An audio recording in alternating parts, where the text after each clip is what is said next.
Kang kayaknya kelihatan masih muda nih, ya. Senyumnya masih fresh gitu. Alhamdulillah, awet muda. Awet muda. Jadi bikin penasaran. Mungkin banyak yang ingin tahu masa kecilnya Ustadz gimana sih? Apa suka ngapa-ngapain gitu? Mungkin Ustadz bisa diceritakan asalnya dari mana? Iya.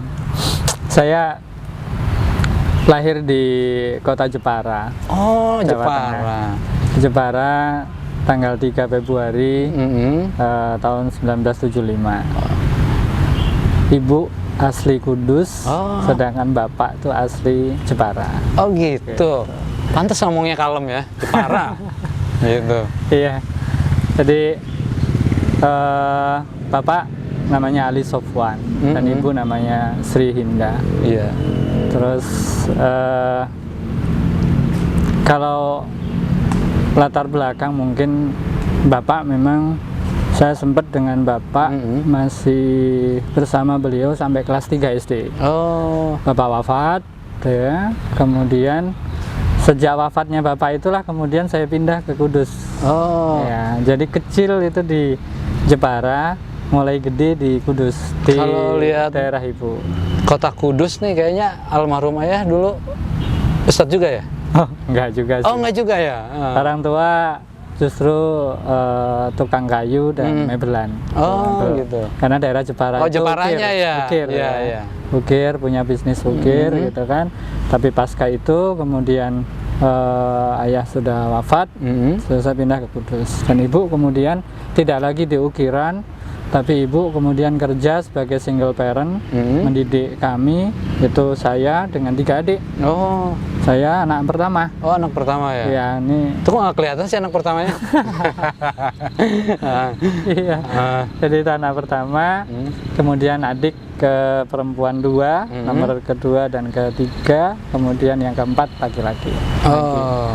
Gitu. Kalau dari garis keturunan mungkin ya kalau ibu dari Kudus cukup religius ya memang, karena memang dari jalurnya mbah saya atau dari ibu itu jalurnya ke Mbah Roro Suparti itu masih jalurnya Sunan Kudus. Oh gitu. Dari jalur sana. Waduh, ini Ya. wali. Ya, jauh. Wali Songo, ya. Ya itulah Kudus. Oke. Tuh ibu. Tapi kemudian alhamdulillah ibu kerjanya jahit. Ya single parent. Satu yang luar biasa dari ibu untuk kan makan bisa apa saja, bisa jadi pakai garam atau sambal. Oh gitu. Tapi yang pasti sekolah anak saya harus selesai semua. Jadi bu kerja keras itu ya? Ya. Jadi memang single parent. Sampai saya juga gede. Sekolah di memang setelah dulu di SD, ketika di Jepara sekolah saya SD sampai kelas 3. Tapi begitu pindah ke Kudus jalurnya ke MI, Sanawiyah, Aliyah gitu ya. Itu jalurnya. Nah, sampai ke Aliyah saya masih juga di Kudus dengan ibu dan adik-adik semuanya. Nah, selesai Aliyah itulah kemudian saya mulai berpikir kuliah kemana saya gitu ya. Karena dari sisi pembiayaan juga berat. Sempat saya tryout untuk ke universitas-universitas umum saya. Tapi mikirin biaya akhirnya pusing juga gitu pusing juga ya gitu kan. Karena saya anak pertama, kerasa punya adik 2. adik 3. Oh, adik 3 ya. Ya pengganti orang tua gitu. Ya kalau ada apa-apa pertimbangannya selalu dengan saya ibu itu. Karena anak pengganti ayah pertama, ya. pengganti ayah. Itu.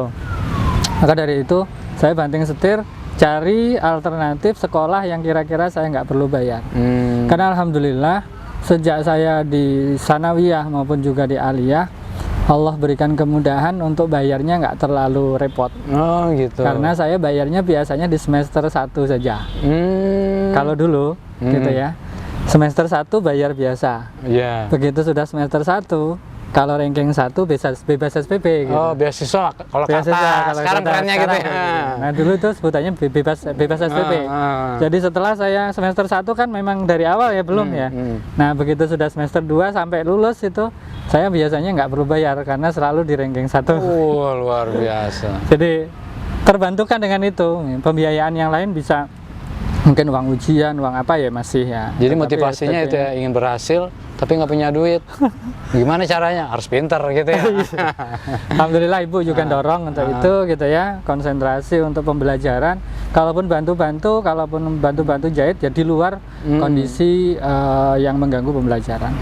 Maka kemudian ketika kuliah saya cari kuliah yang kira-kira nggak perlu bayar gitu. Alhamdulillah saya daftar ke salah satu lembaga, posisi ada di Jakarta, tapi itu lembaga adalah lembaga milik Kedutaan Saudi Arabia.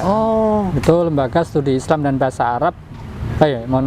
LIPIA itu lembaga ilmu pengetahuan Islam dan Indonesia lembaga ilmu pengetahuan Islam dan Arab ya. Gitu ya. Tapi nama aslinya itu nama kenalannya di Indonesia. Namanya aslinya adalah Jamiatul Imam Muhammad Ibnu Saud atau Ibnu Saud University. Pusatnya ada di Riyadh, Saudi Arabia. Nah, ini ada lembaga-lembaga yang memang induknya ke Kedutaan Saudi. Semua dosen dan tenaga pengajar yang ada di sana dari luar. Nah, ini alhamdulillah beasiswa. Dari awal mulai dari 2004 sampai 2001. Itu kuliah. Jadi memang perjuangan Ustadz ini luar biasa ya. Pemirsa, tuh ada contoh kalau ingin berjuang pasti ada hasilnya. Amin. Seperti Ustadz ini. Oke, Tat. Tadi sampai pendidikan ya kalau nggak salah. Jadi kuliah saya selesai di Aliyah itu 93. Terus tadi berusaha nyari universitas yang nggak perlu bayar, bahkan kalau bisa saya dibayar gitu. Keren. Alhamdulillah Allah kasih kemudahan gitu ya. Sekolah di universitas ini saya tidak perlu bayar, ilmu full. Alhamdulillah saya bisa konsentrasi dan dapat uang saku, bisa berbagi dengan yang di rumah. Tapi sebelum itu karena ada jeda gitu kan, saya harus cari bekal juga untuk kemudian sebelum kuliah. Sempet juga kerja di bangunan. Kuliah bangunan? Serius nih? Serius. Wih, di Jakarta? Di Pamulang, di Pamulang sana. Jadi emang bisa macul gitu? Bisa. Ada kisah yang lucu juga. 3 hari saya kuli bangunan. Itu ketika itu semen masih ukurannya masih 40 kilo ya. Yang kecil ya. Iya, itu ngangkat masih pertama masih bisa. Kedua gitu kan masih bisa. Begitu ketiga udah nggak kuat. Akhirnya saya kemudian minta pindah saya ke kayu saja.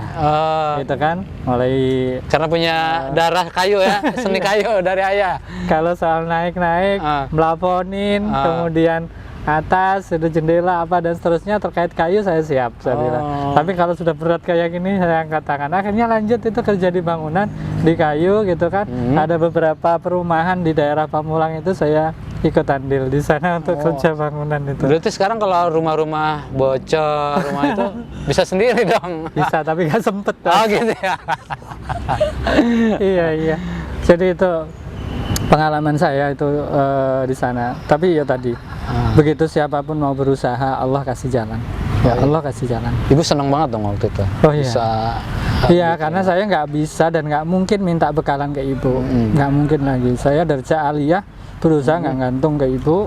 Saya bisa sebisa mungkin bantu-bantu. Karena anak pertama gitu ya, tanggung jawab pengganti bapak. Sampai kuliah pun saya berharap nggak ngambil sedikit pun dan berusaha kalau bisa malah bantu. Dan ternyata Allah kabulkan itu. Bukan sekedar saya tidak meminta dari ibu untuk biaya kuliah, tapi sebagian dari uang saku saya ketika itu sebelum Krismon itu per bulan saya masih dapat 60.000. Iya, 60.000 itu cukup untuk makan ketika itu di Jakarta 150 itu sudah bisa ke warteg gitu.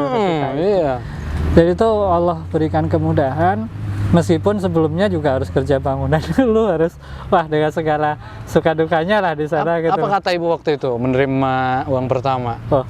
Harunya bukan main ya. Maaf. Dan ibu kan sudah wafat ya. Terkait kondisi sekarang.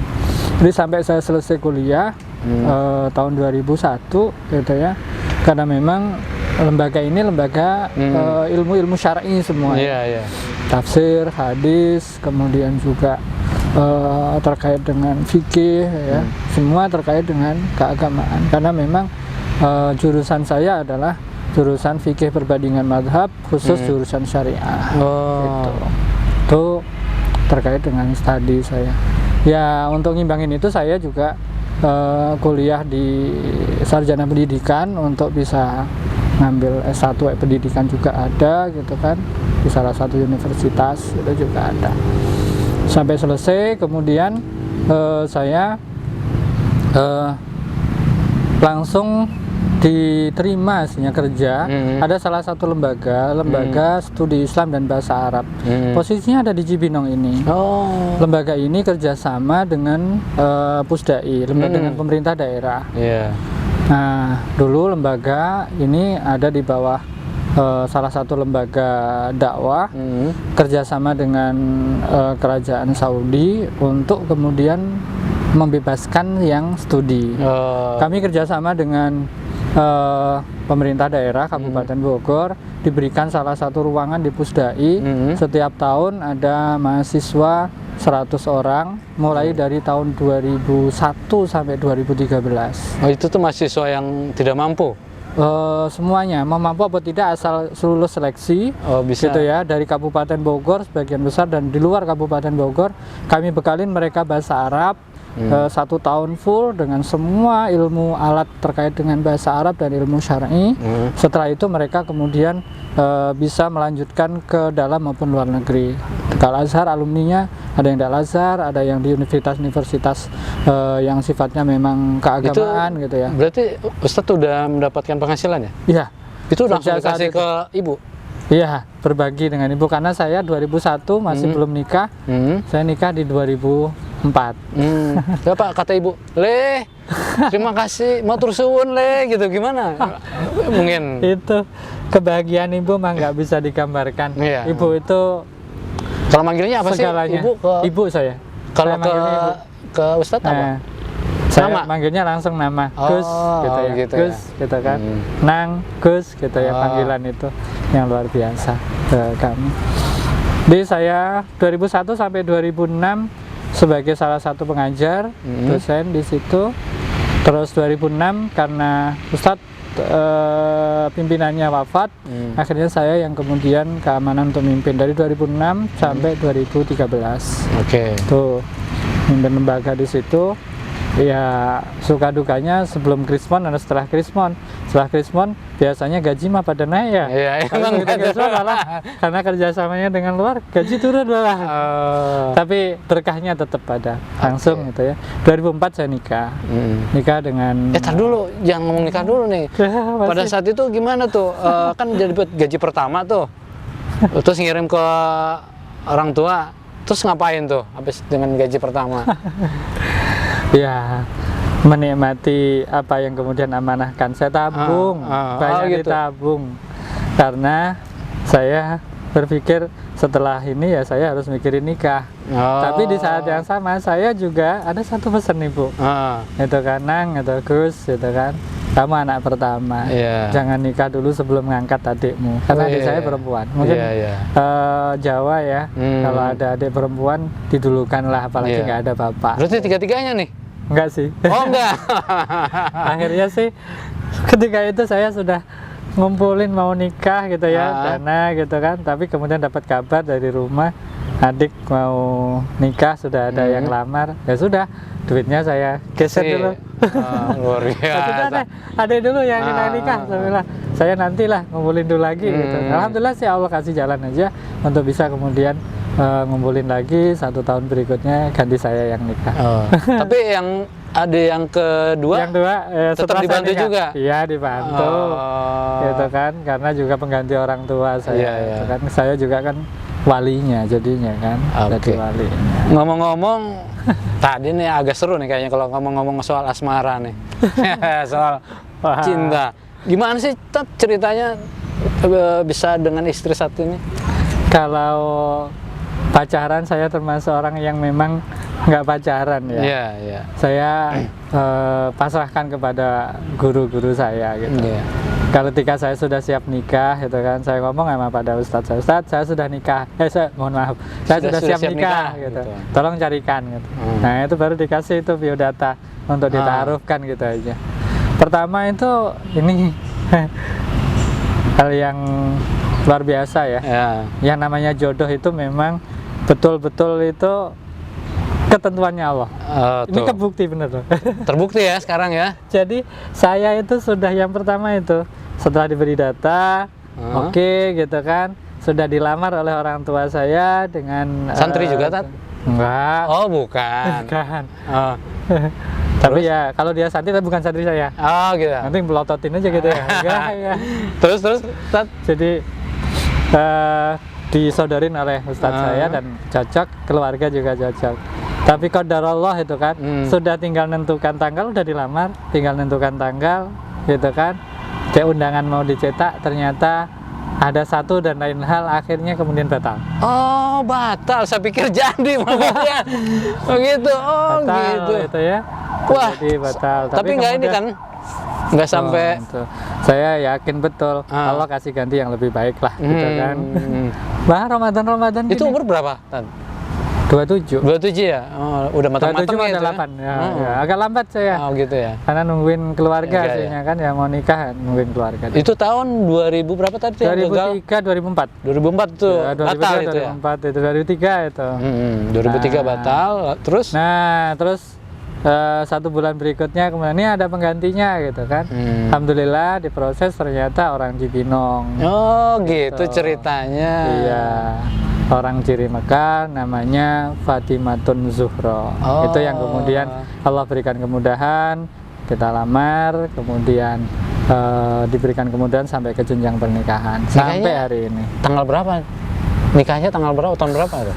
Boleh tahu dong? 2004 tanggal 25 Januari. Wah, udah lewat orang tahunnya.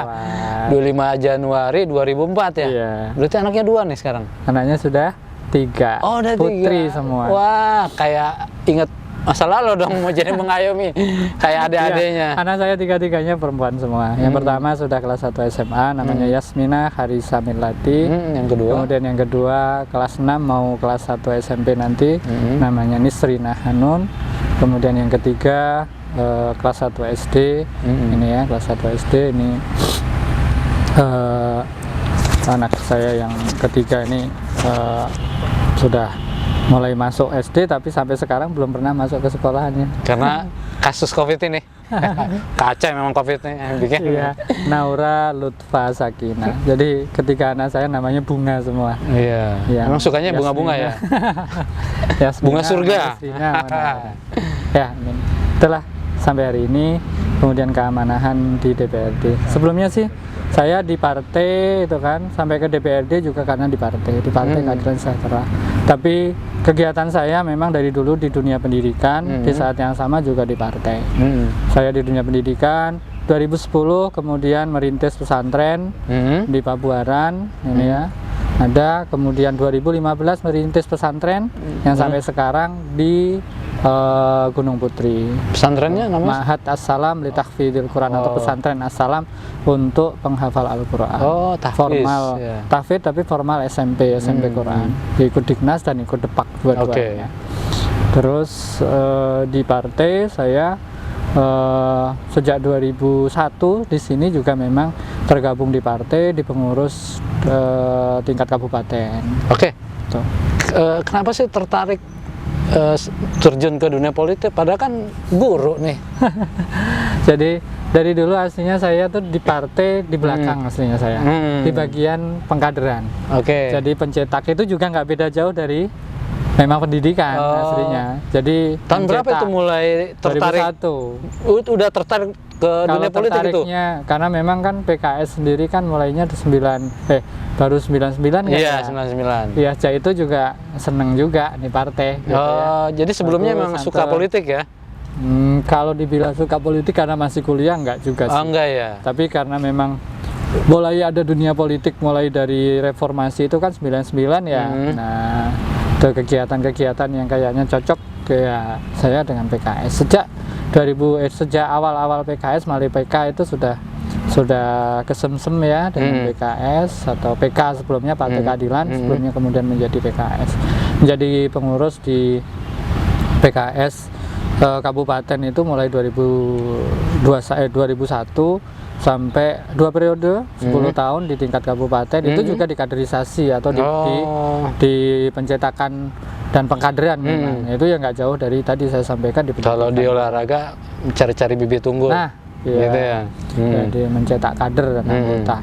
Terus berikutnya 5 tahun berikutnya saya di struktur di wilayah di DPW juga masih di kaderisasi. Setelah itu 2015 sampai 2020 sebagai pimpinan di sini, ketua umum Partai Keadilan Sejahtera Kabupaten Bogor. Oke. Di situ. Kenapa sih tertarik masuk PKS? PK dulu. PK. Apa yang membuat tertarik, Ustaz? PKS segalanya bagi saya. Karena PKS bagi saya, bagi kami bukan sekedar partai politik, tapi dia adalah tempat kami berjuang. Partai dakwah, partai Islam, partai yang kemudian mengantarkan kami untuk memfasilitasi kami untuk berjuang dan juga beribadah untuk masyarakat. Jangan-jangan pendiri ya? Bukan? Enggak sih. Oh enggak ya? Umur saya gini kok. Oh kan Kalau diri. kalau nggak salah Pak Ruhyat itu pendiri juga ya? Ya di awal-awal. Di awal. Saya masih jadi mahasiswa ketika Oh gitu. belum selesai gitu ketika itu. Pak di Depok Pak Nur. Mbak Nur itu ya. Iya. Beliau guru-guru kami. Oke. Guru-guru saya senior dalam semua aspek, termasuk juga di partai maupun di politik. Sekarang di PKS apa jabatannya? Saya sekarang ditarik ke DPP, di DPP. Ketua Departemen Keanggotaan Oh DPP sekarang? di DPP. Oh gitu. Jadi di sini pengurusan cukup selesai, kemudian saya ditarik ke DPP. Oke. Sekarang semoga deh sukses selalu di Amin. partainya. Amin. Sekarang kita bicara yang disukai kebiasaan kita nih. Hobi Ustadz apa sih sebenarnya? Hobi. Heeh. Aslinya tuh saya tuh hobinya traveling Oh traveling. plus naik gunung. Asli. Oh. Saya termasuk dulu tuh suka ketika masih mahasiswa tuh suka naik gunung. Gede, Pangrango, gitu ya. Itu suka saya. Tapi begitu dengan berbagai kesibukan, traveling yang ke gunung yang menantang akhirnya kegeser juga karena butuh persiapan dan fisik ya. Betul. Tapi soal traveling masih bagian dari hobi saya. Hobi. Karena dengan jalan itu banyak juga pengalaman yang bisa kita timba. Ya, fantasiru fil art lah, ngikutin ayat Allah Subhanahu wa taala. Di situ terkait pendidikan dapat, terkait dengan pengalaman batin, masyarakat dapat, sosial, semua dapat itu ya. Makanya kalau jalan kemanapun itu berusaha mengenali, mencari berbagai informasi daerah tersebut. Oh, gunung mana aja Tat yang udah didaki gitu? Nggak banyak sih. Oh nggak banyak ya. Jawa? Tidak, Jawa Barat. Oh gitu Jawa ya. Barat ya. Jawa Barat. Yang pasti Gunung Gede, Gunung Salak udah pasti dong. Pangrango juga Pangrango ya. Gitu ya. Tuh. Okay. Sempat itu untuk di Gunung Slamet tapi nggak keturutan. Ya. Kalau bicara dulu nih, mungkin waktu kecil, waktu dulu Ustadz menghadapi Ramadan itu, menyambut Ramadan itu kayak gimana sih dulu? Waktu kecil gitu. Iya. Kalau kecil masa Ramadan ketika masa susah atau masa sudah lumayan Allah berikan kemudahan, ternyata memang beda-beda ya. Iya. Masa kecil ketika kondisi ekonomi juga susah, apalagi orang tua nggak ada gitu kan, gimana kita kemudian tetap bisa memastikan hari ini bisa berbuka meskipun hal-hal yang kecil, tapi ketika disyukuri ternyata jadi kebahagiaan tersendiri. Saya suka ketika dikasih karunia, apalagi kalau Ramadan tuh ya, menghadapi Ramadan, kemudian Ramadan dikasih seseorang itu ya bingkisan itu, kita berlima itu anak-anak itu 4 itu seneng banget. Orang tua itu suka dibagi kecil-kecil semua dapat gitu. Sekarang mah lain gitu ya. Tapi kerasa banget itu ya syukurnya kepada Allah. Alhamdulillah Allah berikan kemudahan gitu ya.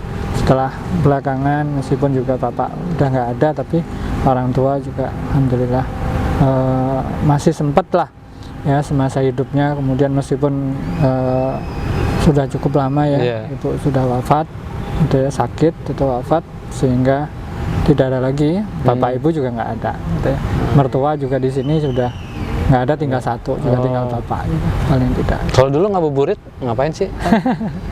Ngabuburit paling dengan keluarga. Kalau dulu mah paling dengan ngajak adik-adik lah, Jalan. ibu jalan paling lah. Kudus ya, saya lama di Kudus kan, ya lama di Kudus ya, cukup religius ya, daerah Kudus itu ya, Betul. cukup religius, maka nggak jauh dari hal-hal yang cukup religi lah, gitu. Bisa terkawal masa kecil saya di sana. Gitu. Waduh, kalau ke Kudus itu enak, adem gitu, sepi. Iya, alhamdulillah. Alhamdulillah, obrolan dengan Ustadz Agus Salim begitu memberikan inspirasi bagi milenial. Jangan bersenang-senang dulu, karena bersenang-senang tanpa kerja keras juga nggak ada hasilnya. Oke, demikian wawancara Warta Kota dengan Kang Agus Salim dalam podcast San Mori DPRD Kabupaten Bogor.